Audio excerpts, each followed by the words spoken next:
It was just another Thursday evening at our home on the outskirts of the sprawling city. Tom and I had slipped into our familiar routines. He lounged on the couch with a beer in hand, unwinding after a long day at his auto repair shop, while I and Nora sat at the dining table, my eyes glued to my laptop as I tracked the latest trends in stocks and cryptocurrency. Our cozy two-story house, once a symbol of our hopes for family and future, now felt more like a battleground, reflecting the widening rift in our lives. "How was the market today?" Tom asked, his tone casual but tinged with an underlying tension. It had become our new normal. "Same as always, ups and downs. Crypto's looking good though," I replied, attempting to maintain the peace. He scoffed, setting his beer down with a little too much force. "Crypto again? You know not everything that glitters is gold." I sighed, closing my laptop and bracing for yet another round of our well-worn argument. "Not every car that comes into your shop is worth fixing, but you do it anyway because you see the value in it." "Why can't you see the value in what I'm doing?" "Because cars are real, Nora. You can touch them, fix them, sell them. What you're doing, throwing our money to the wind and hoping it comes back with more, is just reckless." A familiar anger bubbled up within me. "Reckless? It's not reckless, Tom. It's calculated. There's a difference between gambling and investing." He stood up, pacing the room. "Calculated? You call putting our hard-earned money into something as volatile as cryptocurrency calculated?" "Yes, I do. I don't go in blind. I research, I study trends, I make informed decisions. It's no different from what you do with your shop." "My shop is a sure thing, Nora. People always need car repairs. But this is just a phase. What happens when it crashes, huh? What then? We could lose money on any investment, Tom. The shop could falter. Nothing is guaranteed. But we've seen good returns on my investments. Isn't that worth something?" He stopped pacing, running a hand through his hair in frustration. "It's not just about the money, Nora. It's about security. We shouldn't risk everything on a damn coin flip. Why can't we invest more in the shop, expand it? That's a real, tangible way to grow our money." "Are you suggesting we put all our eggs in one basket? What if something happens to the shop?" "Diversification is key. That's investing 101. He shook his head, the gap between our perspectives widening even further. "Sure, diversification, but into something stable, not this digital fairy dust."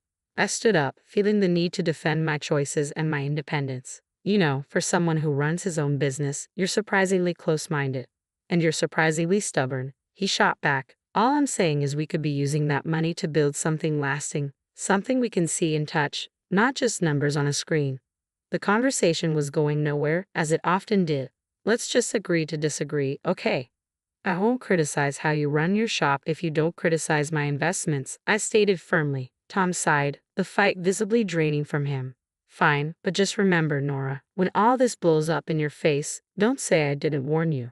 The tension between us wasn't the only strain in our lives. His family dynamics added another layer of complexity. Living close to his parents and sister meant frequent interactions, each one serving as a reminder of our differing views on family and responsibility. It was a Sunday afternoon when Tom suggested we visit his parents. The idea alone made my stomach knot. It wasn't his parents I minded, it was Sarah, his sister. Her lifestyle and choices were a constant source of bewilderment for me. "Come on, Nora, it's been ages since we've seen them, and Mom's been asking about you. Besides, Dad is fighting cancer," Tom pressed, noticing my hesitation. "Yeah, I bet Sarah's missed me too," I muttered, my sarcasm not lost on him. "Look, I know you two don't see eye to eye, but can't you just, I don't know, try for me?" Sighing, I finally agreed. "Fine, but I'm not staying if she starts on one of her shopping spree stories." When we arrived, we found Sarah already there, flaunting her latest designer bag. The air of superiority she exuded was like a heavy perfume, instantly grating on my nerves. "Look at this. Just got it yesterday. Isn't it fabulous?" she gushed, barely acknowledging our presence. "It's something," I managed to say, biding my time. Tom's mother, oblivious to the tension, ushered us inside. "Nora, dear, so glad you could make it. You two should visit more often." The afternoon dragged on, with Sarah dominating the conversation as she recounted her latest vacation and shopping exploits. I struggled to keep a neutral expression, engaging only in minimal conversation, but my patience was wearing thin. "So, Nora, still playing with your stocks and bits?" Sarah sneered, her tone dripping with disdain. It's called investing, Sarah. You should try it sometime instead of blowing your money on things you don't need. I shot back, my annoyance finally breaking through. Tom shot me a warning look, but it was too late. Investing. Please. Like gambling on the internet is anything to brag about. At least when I spend my money, I have something to show for it. I shot back, unable to hold my tongue. Something to show until it goes out of fashion next season. That's enough, both of you, Tom's father interjected, his tone stern. We're here to enjoy each other's company, not to argue about whatever this is. The rest of the visit passed in an uncomfortable silence. As we left, Tom couldn't contain his frustration any longer. Nora, why do you have to provoke her? Can't you just let it go for one afternoon? Me provoke her? She's the one who started it with her snide remarks. I'm not just going to sit there and take it, Tom. Sometimes I wish you'd try a little harder for the sake of peace. Try harder. I'm not the one splurging on luxuries and flaunting them in everyone's face. Why doesn't anyone tell her to stop acting like a spoiled brat? Because she's family, Nora. We look out for each other, even if we don't always agree with what they're doing. That's just it, Tom. Looking out for each other is one thing, but enabling bad behavior is another. There's a difference, and it's about time someone pointed it out to her. Tom sighed, weariness evident in his voice. I know, but what can we do? She's set in her ways, and Mom and Dad aren't going to change how they treat her. It's not just about Sarah, Tom. It's about us too. How are we supposed to plan for our future when there's always going to be this financial black hole in your family? We'll figure it out, Nora. We always do. Then the news hit us like a freight train. Tom's dad, Mr. Harrison, had lost his battle with cancer. It felt surreal. One moment, we were discussing treatment options, and the next, we were plunged into mourning. Amidst the shock and grief, Sarah took charge of the funeral arrangements. It wasn't long before she dropped a bombshell on us about the cost. Sitting in our living room, it felt like a storm cloud had settled over Tom's head as he relayed what Sarah had told him. Nora, Sarah says the funeral is going to cost $60,000. She's expecting us to chip in half. I nearly choked on my tea. $60,000? That's insane. Are we funding a funeral or a royal wedding here? Tom's face darkened, his eyes narrowing. Now's not the time, Nora. This isn't about the money. It's about giving my dad the send-off he deserves. But $60,000? There has to be a mistake. It's too much. Tom's voice rose and I could see the vein in his forehead beginning to pulse. My dad has just died, Nora, and here you are haggling over pennies. What's wrong with you? I flinched at his harshness. I'm not haggling, Tom. I'm just shocked. We never even spent that kind of money on our own house. Tom stood up abruptly, his chair scraping against the floor. You know what? I don't need this. I don't need you telling me what's too much for my own father's funeral. If you can't see past your damn spreadsheets for once, maybe you should just stay out of it. The hurt from his words cut deep, but I swallowed my retort. This was grief talking, not my Tom. I'm sorry, Tom. I'll transfer the $30,000 to Sarah. This is a lot to process. Tom paced the room, hands buried in his hair, a gesture of frustration I'd come to recognize over the years.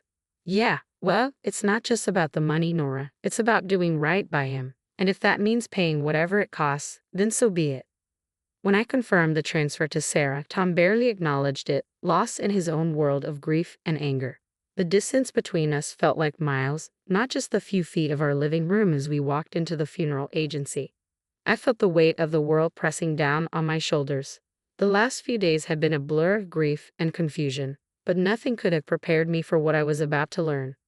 I'm here for Mr. Harrison's funeral, I announced to the woman behind the counter, striving to keep my voice steady. She looked up from her computer, her expression filled with regret. I'm sorry, ma'am, but you're a day late. Mr. Harrison was cremated yesterday. My heart stopped. What? But how? I was told the funeral was today. She shook her head gently, her eyes brimming with sympathy. The family requested to move the date forward. I'm very sorry for your loss and for the confusion. I stood there, dumbfounded, my mind racing. How could Tom not tell me? Why had I been left in the dark about such a significant change? Fuming, I dialed Tom's number, my fingers trembling with anger and disbelief. Tom, why the hell didn't you tell me the funeral was moved? I just showed up like an idiot, only to find out I missed everything. His voice was cold and detached. Because I didn't think you cared, Nora. All you've done is complain about the costs and question every decision. Why would I think you'd want to be there? Because he was my father-in-law. Because I'm your wife. How could you just exclude me like that? My voice cracked, a mix of hurt and fury bubbling to the surface. Well, maybe not for long, he shot back, bitterness seeping through the phone. What's that supposed to mean? My heart sank. I'm done, Nora. I can't do this anymore. I can't be with someone who is so indifferent. You're more concerned with your bitcoins and shares than with this family. I've got the divorce papers ready. His words hit me like a slap in the face. Divorce? Was he serious? You're kidding, right? Over this? Tom, we can talk about it. We can work things out. No, Nora, it's too late. The house is going up for sale. We'll split everything and go our separate ways. That was it. I was speechless, the reality crashing down on me. This wasn't happening. It couldn't be. Stunned, I wandered back to the parking lot just as Sarah pulled in, driving a brand new luxury car. The sight made my blood boil. Nice car, Sarah. Where'd you get the money for this? Inheritance, she replied, her smile failing to reach her eyes as she tossed her hair back. Yeah, something like that. Dad left me a little something. The casual way she mentioned her father, coupled with the shopping bags in her hands and the absence of any sadness on her face, was infuriating. A little something, huh? Looks like mourning is treating you pretty well. Her smile faded, replaced by a smirk. Well, we all grieve in our own ways, don't we? Some of us invest in stocks, and some of us invest in cars. I clenched my fists, the injustice burning inside me. This was all wrong. Tom and I were falling apart, and here was Sarah, benefiting from the chaos.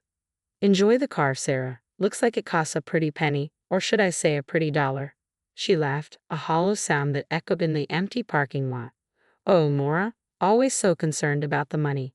Don't worry, it's all been taken care of. I watched her walk away, her laughter lingering in the air like a bitter reminder. The man I loved wanted nothing to do with me or the family, and the world felt like it was crumbling around me. I had tried to be a part of everything, but the reality of it all was showing their true colors.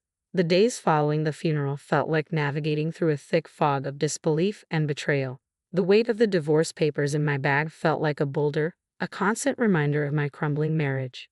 Yet the sight of Sarah's new luxury car planted a seed of suspicion that I couldn't shake. Determined to get to the bottom of it, I decided to visit the funeral home, hoping to uncover some answers. As I walked through the door, a mix of suspicion and resolve fueled my steps. It felt surreal to be here under these circumstances, but I needed clarity. The place was quiet, the air thick with solemnity fitting for its purpose. At the reception desk, I recognized a familiar face from my past, Jackie, a high school classmate who had ended up in this unexpected role. Jackie, I exclaimed, perhaps a bit too loudly for this somber setting. I didn't know you worked here. She looked up, surprise flashing across her face before recognition took hold. Nora? Wow, it's been ages. What brings you here?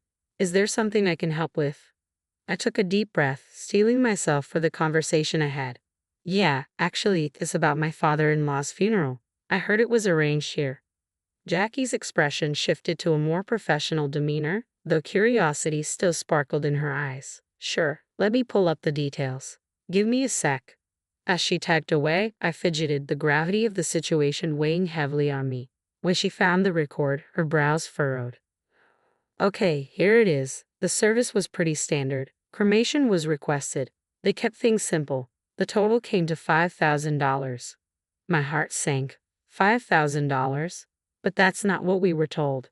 We paid $60,000, or at least we were led to believe that's what it cost. Jackie paused, concern etching her features. That's a huge difference. It was Sarah who handled the arrangements, right? Everything here was billed at $5,000. No more, she confirmed, and the pieces began to fit together, forming a picture I didn't want to see. Can you print me a copy of that bill? I need proof, I requested, my voice barely steady. Sure thing, Jackie replied, her tone sympathetic. She quickly printed out a duplicate of the check and handed it to me. Holding the paper felt like clutching a piece of a puzzle that would unravel a larger deception. Thanks, Jackie. I've got to sort this out. Armed with the printout from the funeral home, my next stop was confronting the family, particularly Sarah. The air felt heavy as I drove to my mother-in-law's house, where I knew they'd all be gathered, probably discussing the estate and the aftermath of the funeral. My stomach churned with a mix of dread and determination. When I arrived, the house was eerily quiet. I hesitated at the door, gathering my courage before stepping inside. The sound of my footsteps echoed through the hallway, announcing my arrival. In the living room, Tom, Sarah, and my mother-in-law sat together, looking like a picture of mourning that was about to be shattered. My mother-in-law, her eyes shadowed with grief, broke the silence first. "Dear, we missed you yesterday at the funeral. We thought you'd be there." Taking a deep breath, I replied, "I was told it was today. I'm so sorry for your loss." My voice remained steady despite the turmoil inside me. Then I turned to Tom. "Can we talk in private?" I hoped to spare his mother any more distress. Tom's response sliced through the room. "No secrets here. You're not part of this family anymore." His words stung, but I pressed on, pulling out the check from the funeral home. "Then explain this to me. The funeral cost $5,000, not the $60,000 Sarah claimed. Where did the rest go?" Tom looked genuinely shocked, turning to Sarah with a bewildered expression. "What's this about?" Sarah squirmed under our scrutiny. "I needed the money," she finally admitted, her voice barely above a whisper. The revelation hung heavy in the air until my mother-in-law, overhearing, added, "Your father saved for his own farewell. I even gave Sarah an additional $10,000 to cover everything." Doing the math out loud, I felt the tension rising. That's $70,000 total and only $5,000 spent. "Sarah, where's the rest?" Flustered, Sarah confessed she had splurged the money on a new car for herself, her gaze darting away from mine, unable to meet my eyes. I expected Tom to explode, but instead, he gently told her, "You shouldn't have done that. Be more careful next time." His response floored me. "Careful? She committed fraud, Tom. And you're okay with that?" Tom's justification left me reeling. "You wouldn't understand. You have no family. You don't get what it means to stick together." That was the last straw. In front of them both, I signed the divorce papers with a flourish. "Sarah, you owe me $30,000. Pay up, or I'm going to the police." Tom's protests followed me out the door, but I didn't look back. I had seen enough and heard enough. The betrayal was complete, and so was my resolve. As I walked away, the finality of my actions settled in. There was no going back, only forward, away from the lies and deceit that had tainted what I once believed to be family. Packing my life into boxes felt surreal, as if I were an observer in my own story. The for sale sign outside the house starkly reminded me of the finality of it all. By afternoon, I was settling into a small apartment that felt more like a fresh start than a downgrade. That evening, as I sorted through the remnants of my past life, my phone rang. Tom's name flashed on the screen, a name I no longer felt attached to. I answered, curiosity edging out resentment. "Nora, you need to back off, Sarah." Tom's voice came through, tinged with an uncharacteristic harshness. "Back off." I laughed, cold and sharp. "Not a chance. She took from me, and I want it back. Your sister is a thief." Tom fell silent for a moment. "She's family. You wouldn't understand." "Family?" I scoffed. "That ship has sailed, Tom. As far as I'm concerned, you and your sister are just people I used to know." He tried to argue, but I cut him off. "Save it. Sarah has 2 weeks to return my money, or I'm pressing charges. And you stay out of it. You're nothing to me now." Hanging up, I felt a mix of sadness and liberation. The man I once loved was now just another obstacle in my path to reclaiming my life. 2 weeks later, a knock at my door heralded the return of my $30,000. Sarah stood there, her posture defiant, a smirk playing on her lips. "Here's your money," she spat, thrusting an envelope into my hands. "Happy now, you money-grubbing witch?" I took the envelope, my gaze steady. "It's not about the money, Sarah. It's about principle, about not letting you walk all over people."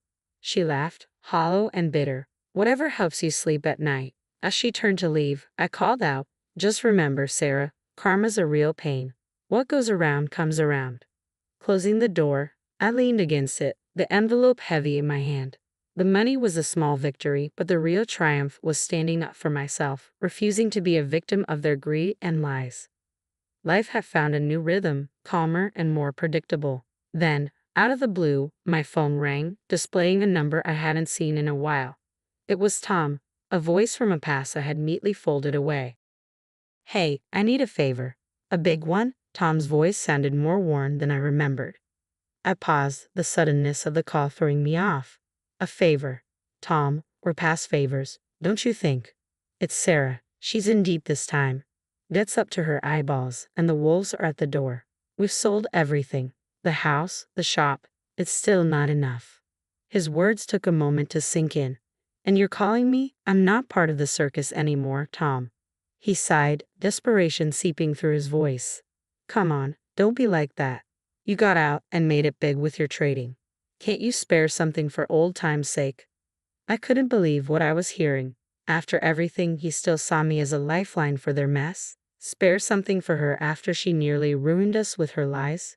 You've got some nerve, Tom. It's not just for her. It's for all of us. You wouldn't be where you're without me. Don't forget that, he countered, bitterness lacing his tone. A laugh escaped me, sharp and short. Where I am is despite you, not because of you. You think I owe you. That's rich. Silence filled the line, heavy and uncomfortable. So that's it then. You're going to turn your back on us. Us? There is no us, Tom. There hasn't been for a long time. And as for turning my back, I think you've got me confused with someone who still cares. Hanging up, I felt a mix of emotions, anger, yes, but also relief. That chapter of my life was truly closed now. Sitting in the living room of my new house, a place I had earned with my sweat and smarts, I realized how far I had come. This was my sanctuary, built not on the shaky grounds of deceit and manipulation but on my resilience and hard work.